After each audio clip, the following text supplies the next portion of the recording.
কিভাবে নৃশংসভাবে আপনার ফাহাদকে হত্যা করা হয়েছে, কিভাবে বিশ্বজিৎ একটা নিরীহ একজন দর্জির দোকানে চাকরি করত, অল্প টাকায় সংসার চালাতো, মায়ের জন্য ওষুধ কিনত, বাবার জন্য একটা লুঙ্গি কিনে নিয়ে যেত, সেই বিশ্বজিৎকে শুধু মুখে দাঁড়িয়ে থাকার কারণে শিবির অপবাদ দিয়ে নৃশংসভাবে হত্যা করা হয়েছে।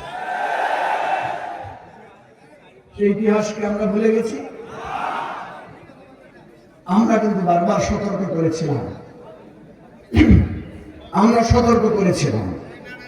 আমরা বলেছিলাম যদি এরকম করেন একদিন আপনাদের অবস্থা এরকম হবে।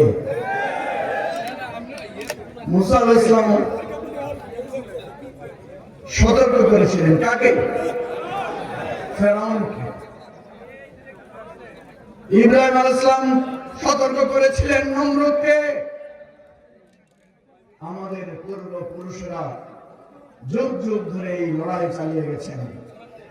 বাংলাদেশের স্বাধীনতা কামী মানুষ আইয়ুব খান, ইয়াহিয়া খানকে সতর্ক করেছিল। তারা কি সতর্কতা শুনেছে?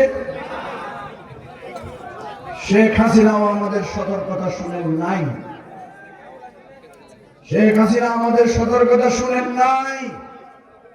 অহংকার করে বলেছিলেন শেখ হাসিনা পালায় না।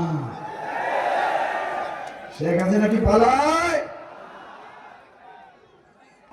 আমরা একটা ঐক্যবদ্ধ বাংলাদেশের মাধ্যমে শেখ হাসিনার পতন ঘটিয়েছিলাম। এখানে সবাই জুলাইয়ের সংগ্রামী যোদ্ধা।